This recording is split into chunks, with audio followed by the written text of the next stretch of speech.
முதல் தேர்தலில் 2016 கேலி பேசினா, உங்கள்கிட்ட 234 தொகுதிக்கு வேட்பாளர் இருக்காப்பா, நிறுத்துவீங்களா முதல்ல? இந்த கேலி ஆரம்பிச்சான். 2016 கடலூர் அந்த இடத்துல ஒரு பெரிய மேடையை போட்டு 234 தொகுதி வேட்பாளர்களையும் ஒரே மேடையிலே அறிமுகப்படுத்தினார் எங்கள் அண்ணன். ஒரே மேடையில் அறிமுகப்படுத்தி அந்த விமர்சனங்களுக்கெல்லாம் பதில் சொன்னார். அந்த தேர்தல் முடிந்தது. 1.1 விழுக்காடு, வெறும் 4.5 லட்சம் வாக்குகளை மட்டுமே பெற்றது எங்கள் நாம் தமிழர் கட்சி.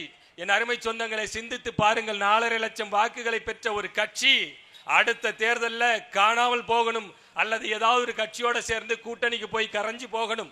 ஆனால் என் அருமை சொந்தங்களே, ஒவ்வொரு விஷயத்திற்கும் விதிவிலக்கு என்ற ஒன்று உண்டு. இந்த தேர்தல் களத்திலே நாம் தமிழர் கட்சி தான் அதர் எல்லாவற்றுக்குமான விதிவிலக்கு. ஒவ்வொரு தேர்தலிலும் 1.1, 3.8, 6.8, அடுத்து 8.2 மாநில கட்சியாக அங்கீகரிக்கப்பட்ட மாநில கட்சியாக எங்களை மாற்றி நிறுத்தி இருக்கிறீர்கள். நீங்க இதுக்கு முன்னாடி தேர்தல்லாம் 4வது பெட்டி 5வது பெட்டியில கொண்டே போட்டுருவான் எங்க சின்னத்தை. ஆனால் இந்த தேர்தலில் நீ தலைகீழ தக்காளி சோறு தின்னாலும் எங்களுக்கு முதல் பெட்டியிலே வந்துடும் ராஜா. முதல் பெட்டியிலே இருக்கும். நீ ரெட்டல உதயசூரியன் எல்லாம் உன் கண்ணுக்கு தெரியும். அதை விட முக்கியமா எங்களுடைய விவசாயி சின்னம் தான் வந்து நிற்கும். நீ தபார், நான் பரம்பரையாக திமுக, நான் பரம்பரையாக அண்ணா திமுக, இப்படியே நீ பேசிக்கிட்டு நீ என்ன பெரிய பரம்பரை? உன் பரம்பரை ராஜராஜ சோழன் பரம்பரை. மழை பெஞ்சா மழை தண்ணி வழிஞ்சு ஓட வக்கில்ல நம்ம ஊர்ல, கால்வாய் சரியாக அமைக்கல. இதை கேட்க வக்கில்லாத நமக்கு என்ன நீ பரம்பரையை பேசுற? பெரிய ராஜராஜ சோழன் பரம்பரையாக நாங்கள் திமுக. என்ன திமுக இப்படியே பேசிக்கிட்டாரு. உன் பரம்பரையே இல்லாம அழிச்சிட்டு போயிடுவான் பாத்துக்க. என் அருமை சொந்தங்களை சிந்தித்து பார்த்து வாக்கு செலுத்தணும். போதும் போதும் என்கின்ற அளவிற்கு வாய்ப்புகளை வாரி வழங்கிட்டீங்க. திமுக அண்ணா திமுக, திமுக அண்ணா திமுக. நீங்க பேசுறதெல்லாம் நல்லதா இருக்கு தம்பி, கேட்கும் போது நல்லா இருக்கு. ஆனா ஓட்டு போகும்போது எங்களுக்கு கை என்னமோ போய் அங்க ரெட்டலைக்கும் உதயசூரியனுக்கும் போயிடுதுங்கிறான். இந்த கையெல்லாம் இருந்தா தான் என்ன, இல்லாம போனா என்ன? இப்படி போட்டு தானே எங்களை எல்லாம் நாசமா கொண்டு வந்து நிறுத்தி இருக்கிறீங்க. எங்களுக்கு என்ன தலையெழுத்தா? இப்படி நடு தெருவில் கூட்டத்தை போட்டு கத்த வேண்டும் என்கின்ற என்ன பொறுப்புணர்வு? என்னுடைய அடுத்த தலைமுறை, எங்களுடைய அடுத்த தலைமுறை இங்கே இது போல நடுத்தெருவில் இன்னும் கத்தக்கூடாதுப்பா. அமைதியான வாழ்க்கை, நல்ல சூழல் சொன்னாங்க பாருங்க. ஜெபா எவ்வளவு விஷயங்களை அடுக்குனாங்க. பெருங்குடி குப்பை கிடங்கு. நான் அப்படியே தான் தினமும் அலுவலகம் போவேன். நான் பார்க்கும் போதெல்லாம் என்னை மிரட்டும் அந்த குப்பை கிடங்கு.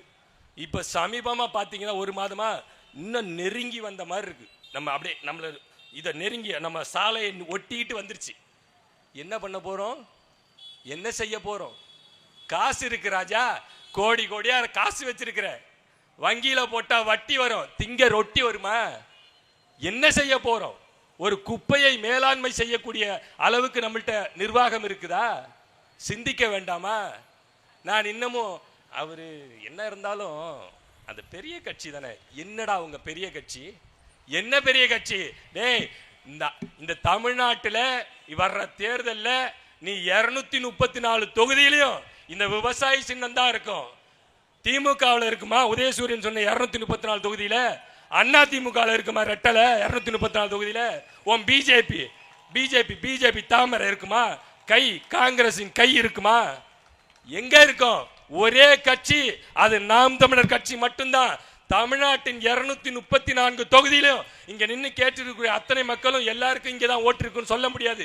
நீ ஊர்ல கூட வச்சிருப்ப, அங்கேயும் போய் போடு. விவசாயி சின்னத்துக்கு மட்டுமே ஓட்டை போடு. இல்லை என்றால் யாரையும் காப்பாற்ற முடியாது. 96 தேர்தலில் ரஜினிகாந்த் சொன்னார்ல, மீண்டும் அம்மையா ஜெயலலிதா ஆட்சிக்கு வந்தால் தமிழகத்தை ஆண்டவனாலும் காப்பாற்ற முடியாதுன்னார். அந்த நிலைக்குத்தான் இன்னைக்கு கொண்டு வந்து தள்ளிக்கிட்டு இருக்கிறான். சிந்திச்சு பார்க்கணும் என் அருமை சொந்தங்களே. இந்த செய்திகள் எல்லாம் எப்படி உருவாக்குறான்னு சமீபத்தில் ஊருக்கு போயிருக்கும்போது ஒரு புத்தகம் தென்பட்டது. மீண்டும் தலைப்புச் செய்திகள் அப்படின்னு போட்டு ராஜா, அவர் பேர் வாசுதேவன் நினைக்கிறேன், ராஜா வாசுதேவன். அவர் சன் டிவியில் பல ஆண்டுகளாக நிருபராக வேலை செய்தவர். இவனுங்க எப்படியெல்லாம் செய்தியை உருவாக்குனானுங்க அப்படிங்கிறதெல்லாம் ரொம்ப வெட்ட வெளிச்சமாக எழுதியிருக்கிறார். அதையெல்லாம் நீங்கள் படிச்சிட்டிங்கன்னா இவன் செய்தி போடுறான்ல, இந்த செய்தியெல்லாம் காரி துப்புவீங்க. எப்படிப்பட்ட செய்திகளை அவரை உருவாக்கினார்கள் என்பதெல்லாம் அவனே வாக்கு மூலமாக கொடுத்துட்டான். நீங்கள் ஒரு உதாரணத்துக்கு நான் உங்களுக்கு சொல்கிறேன். 91 ஆட்சி காலத்தில் இந்த அம்மையார் ஜெயலலிதாவுக்கு மிகப்பெரிய கெட்ட பெயரை ஏற்படுத்தி கொடுத்தது அந்த வளர்ப்பு மகன் திருமணம். அந்த வளர்ப்பு மகன் திருமணத்தை எப்படி இவன் வெளியிட்டான்னு கொஞ்சம் யோசிச்சு பாருங்க. அந்த அம்மையார் என்ன சொல்லியிருக்கிறாங்க, இந்த இந்த திருமணத்தை யாரும் பதிவு செய்யக்கூடாது, வீடியோ கான்ட்ராக்ட் எவன்ட்டையும் கொடுத்துடாத, அரசாங்கம் நான் ஒரு 200 பேருக்கு பத்திரிக்கை கொடுத்துருக்கிறேன், அவங்க மட்டும்தான் என்னோட வருவாங்க, நாங்கள் நடந்து போவோம் மண்டபத்துக்கு, திருமணம் நடக்கும், இந்த திருமணத்தை பதிவு செய்வதற்கு பாலாஜி வீடியோஸ் அப்படிங்கிற ஒரு நிறுவனத்திட்ட ஒப்படைச்சிருக்கிறாங்க. அது அதை எடிட் பண்ணி பிறகு நாங்கள் தருவோம் இந்த மக்களுக்கு அப்படின்னு சொல்லியிருந்தாங்க. இந்த செய்தியை மோப்பம் முடிச்சவனுங்க இதை எப்படி இதை எப்படி நம்ம எடுக்கிறது அப்படின்னு போய் அந்த பாலாஜி வீடியோ ஸ்கூல்ல இவன் ஆள் நுழைஞ்சான். அங்கே நுழைஞ்சி அரை மணி நேரத்துக்கு ஒரு கேசட்டுங்க. அந்த கேசட் அப்போல்லாம் 90களில் கேசட்டு டெக்கு அரை மணி நேரம் தான் ஓடும் ஒரு கேசட்டு. அவன் ஓடி முடிஞ்சு பதிவான உடனே இங்கே தூக்கிட்டு வந்துடுவான். இங்கே தூக்கிட்டு வந்து தனியாக வேன் வச்சுருப்பான். அதுலேருந்து போட்டு இவன் ஒளிபரப்புனாங்க. திருட்டு பயலோ, 1 நம்பர் திருட்டு பயலோ. இந்த திராவிட முன்னேற்ற கழகம் திராவிடம் என்று பேசக்கூடியவங்களாம் திருட்டு பசங்க. உண்மையிலே சொல்கிறேன், நெஞ்சில கை வச்சு சொல்லு, நீ அடித்த லூட்டி என்ன, நீ அடித்த கொள்ளை என்ன? என் அருமை சொந்தங்களே, நீங்கள் இப்படியே வியாக்கியானம் பேசி நான் ஒருத்தன் ஓட்டு போட்டால் நீங்கள் ஜெயிச்சிருவீங்களாப்பா? நீங்கள் ஒருத்தன் ஓட்டு போட்டால் ஜெயிக்க மாட்டோம்ப்பா. நீங்கள் ஒவ்வொருவரும் எங்களுக்கு வாக்கு செலுத்தினால் நாங்கள் வெற்றி பெறுவதை எவனாலும் தடுக்க முடியாது. மக்கள் நினைத்தால் அடுத்த நொடியில் மாற்றம். என் அருமை சொந்தங்களை சிந்தித்து பாருங்கள். இதே சிட்லப்பாக்கம் பகுதியில் இப்போ பிரமாதமாக இருக்குது இந்த ஏரி. சிட்லப்பாக்கம் ஏரியை தூர்வாரணும்னு கூப்பிட்டாங்க. நாம் தமிழர் கட்சி சார்பாக நாங்களும் போய் அப்போல்லாம் வேலை செஞ்சோம். 19ல் நினைக்கிறேன். ஐயா நல்ல கண்ணு அப்போ அவருக்கு தள்ளாத வயது, அப்போ வந்திருந்தார் இந்த இடத்துக்கு. அங்கே நாங்கள் களப்பணி செய்தோம். இந்த போலீஸ் ஸ்டேஷன் ஏற்ற மாதிரி ஜோதி நகர் 2வது தெரு, அங்கே பார்த்தீங்கன்னா 4 இன்ச்சுக்கு குப்பை இருந்ததுங்க அந்த இடம்.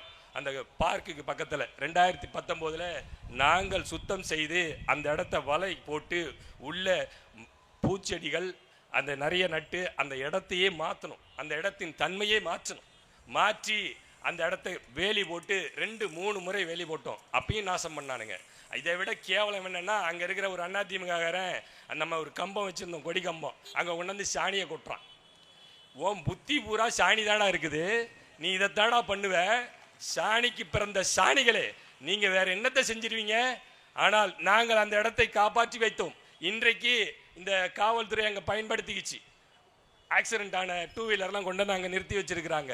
அந்த இடத்துலையே பக்கத்துலேயே 2019 ஒரு செயின் ஸ்நாச்சிங் நடந்தது. நம்ம இருக்கிற பக்கத்தில் செயின் ஸ்நாச்சிங்கா? இதெல்லாம் எங்கேயோ கேள்விப்பட்டிருக்கோமேடா. தாலியை அறுத்துட்டு போயிட்டான், அந்த அம்மாவோட தாலியை அறுத்துட்டு போயிட்டான். இது ஒரு மாதிரி நம்மளுக்கு பரபரப்புன்னு ஆயிடுச்சு. இருக்கிறவங்கள்ட்டெல்லாம் கேட்டோம். சட்டுன்னு 1000-2000 ரெடி பண்ணி 10,000 ரூபா ரெடி பண்ணோம். அடுத்த 2வது நாள் அங்கே சிசிடிவி கேமரா போட்டோம். இன்றைக்கி அந்த கோயில் முன்னாடி இருக்கும், அங்கே போய் பார்த்தீங்கன்னா. என் அருமை சொந்தங்களே, இங்கே பல செய்திகளை நாங்கள் இங்கே வேலை செஞ்சுருக்கிறோம். சும்மாலாம் பேசலை, புரியுதா? உங்களெல்லாம் தெரியுமா? இப்போ இன்னைக்கு காலையில் துண்டறிக்கை கொடுக்கும்போது கூட ஒருத்தர் கேட்டார், என்னப்பா 2 பேர் வரீங்க 3 பேர் வரீங்க? இதே தான் போன தேர்தல் அப்போ துண்டறிக்கை கொடுக்கும்போது இதே ராமேஸ்வரபுரத்தில் ஒருத்தர் கேட்டார், என்னப்பா அவன் 10 பேர் 20 பேர் கூட்டிகிட்டு வரான், 40 பேர் வரான், நீங்கள் 2 பேர் 4 பேர் வரீங்களான்னாரு.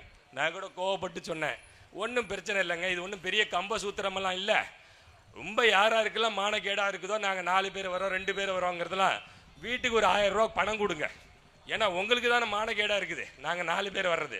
நீ ஒரு 1000 ரூபா பணம் கொடு, நான் அவன் கூட்டிகிட்டு வர்ற கூட்டத்தை விட பிரமாதமான கூட்டம். இப்போ பறைசையெல்லாம் வச்சோம் பற்றியில், இதை மாதிரி வச்சுக்கிட்டு நல்ல வாழைப்பழம் வெத்தலையெல்லாம் வச்சுக்கிட்டு உன் வீட்டுக்கு வரேன். என்ன கேவலம் இது! ஒழுங்கா வேலை செய்கிறவனையும் கூட என்னடா இப்படிலாம் வரீங்க, ஏன் இப்படி வந்தா என்ன பிரச்சனை உனக்கு?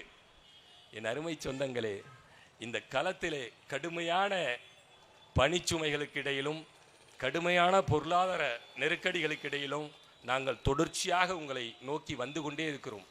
இறுதி வரை வருவோம். அது நீ தோல்வியை தருவ, தோல்வி ஒன்றும் எங்கள் தோல்வி அல்ல. காரணம் என்ன? நாங்கள் உங்களுக்கானவர்கள். நீங்கள் தோல்வியை தந்தால் அது உங்களுடைய தோல்வி, நீங்கள் வெற்றியை தந்தால் அதுவும் உங்களுடைய வெற்றி. எங்களுக்கு வேற ஒன்றும் தேவையில்லை. நாம் தமிழர் கட்சியை ஒட்டுமொத்தமா உங்கள்கிட்ட எல்லாரும் பிரிஞ்சு வந்தவன் தான்டா. அவ்வளவு பேரும் சேர்ந்து ஒரு கட்சியில நிற்கிறோம் நாங்க. நீ ஞாபகம் வச்சுக்க ராஜா, உங்களை ஒழிச்சு கட்டாம அதுக்காக உடனே இவன் திட்டுறான் பாரு, அப்படி இல்லை. அரசியல் ரீதியாக உங்களை ஓரம் கட்டாமல் நாங்கள் ஓய மாட்டோம். கடைசியா முதலமைச்சர் சொல்லியிருக்காரு பாருங்க, ஆட்சியே முடிய போகுது. இப்போ உங்கள் கனவு என்ன சொல்லுங்க, உங்கள் கனவு என்ன சொல்லுங்க. என்ன 4.5 வருஷமா தூங்கிட்டு இருந்தீங்களாடா? என் கனவை கேட்டேன். எங்கள் கனவு ஒன்றுதான் என் அருமை சொந்தங்களே, இந்த திராவிடத்தை ஒழித்து தமிழ் தேசியம் மலர வேண்டும். இந்த புலிக்கொடி பறக்க வேண்டும். பறக்கட்டும் பறக்கட்டும் புலிக்கொடி, இனியேனும் சிறக்கட்டும் இம்மண்ணில் தமிழ்குடி என்று நாங்கள் எங்கள் கனவை சொல்றோம். திமுக உடன்பிறப்பு அண்ணா திமுக இருந்தா போய் சொல்லுப்பா, எங்கள் கனவு இதுதான். நிறைவேற்றிருவியா? யாரடா ஏமாத்துறீங்க? ஏமாத்தினது போதாதா? என் அருமை சொந்தங்களே, இன்னமும் ஏமாற போறீங்களா? உங்கள் வீட்டு பிள்ளைகள் நாங்கள், உங்கள் வயிற்றிலிருந்து வந்தோம். எங்களுக்கு ஒன்றும் அவசியம் இல்லை. நாங்கள் எல்லாரும் வேலையை பார்த்துட்டு போயிடலாம். எங்களுக்கு வேலை இருக்கு, சம்பளம் இருக்கு, குடும்பம் இருக்கு, பிள்ளைங்க இருக்கிறாங்க, போயிடலாம். இவ்வளவு சிக்கல்கள் இருக்கு. இந்த குடிக்கு அடிமையாகி எவ்வளவு பேர் போயிருக்கிறாங்கிறது நாங்கள் சொல்லி உங்களுக்கு புரிய வேண்டிய அவசியம் இல்லை. இந்த டாஸ்மார்க் எப்படி அரசு கைகளில் வந்தது என்கின்ற விஷயங்களையும் நாம் தெரிந்து கொள்ள வேண்டும். 2001 எப்போதும் போல அவங்க ஏலம் விடுறாங்க. அப்பெல்லாம் பிரைவேட் எடுத்து நடத்துறது சிண்டிகேட். அப்படி ஏலம் விடும்போது இந்த தனியார் முதலாளிகள்லாம் இருக்கிறாங்கல்ல, என்ன பண்ணுறாங்க, அவங்குள்ள பேசி வச்சுக்கிறான். பேசி வச்சுக்கிட்டு இப்போ சைதாப்பேட்டையில் நான் போய் எடுக்க போகிறேன் அப்படின்னா நான் தான் கேட்பேன், மற்றவெல்லாம் அமைதியாக இருந்துரு. இல்லை நீ வரவே வராதம்பா. போன ஆண்டு 2 ஆண்டுகளுக்கு முன்பு 2 லட்சம் ரூபாய்க்கு அந்த கடை ஏலம் போச்சுன்னா இந்த ஆண்டு 2,10,000 ரூபாய்க்கு கேட்பான். வேற ஒருத்தனும் கேட்க மாட்டான். இது சென்னையில் மட்டும் நடந்தது. அப்புறம் என்ன பண்ணாங்க, ஒட்டுமொத்த தமிழ்நாட்டிலையும் இப்படி தான் பண்ணாங்க. அப்போ எல்லாரும் யோசிச்சாங்க, உட்காந்து யோசிச்சாங்க. இந்த அரசாங்கம் யோசித்தது என்ன செய்வது, எல்லாம் அவன் கண்ட்ரோலுக்குள்ளே போயிடுச்சு. அப்போ இதே சன் டிவிக்காரன் இருக்கான்ல, இவன் எடுத்து கொடுத்தது தான் அது. அந்த செய்தியை உருவாக்குனவனும் அவன் தான். அப்போ இதையே அரசே எடுத்து நடத்தக்கூடாது. இவ்வளவு ஒட்டுமொத்த வருமானமும் எவனோ ஒருத்தன் கையில் போதே, நீ அரசாங்கம் எடுத்துக்கியான்னு கேட்டான். அதை பிடிச்சிக்கிட்டாங்க கெட்டியா. எத்தனை தீமைகள் தமிழ்நாட்டில், எத்தனை தீமைகள், அத்தனைக்கும் நீ வேர் தேடி போனீன்னா அறிவாலயத்தில் தான் போய் நிற்கும். ஆக மொத்தத்தில் அந்த வேரை வெட்ட வேண்டிய இடத்துல நாம் இருக்கிறோம். அந்த வேரை வெட்டாமல் நமக்கு விடிவு இல்லை. என் அருமை சொந்தங்களே, இன்னும் நிறைய பேர் இருக்கிறாங்க, பேசணும், நிறைய செய்திகள் பேசணும். ஆனாலும் நேரம் குறைவாக இருக்கிறது. வாய்ப்பளித்தமைக்கு நன்றி பாராட்டி விடைபெறுகிறேன். நன்றி, வணக்கம். நாம் தமிழர்.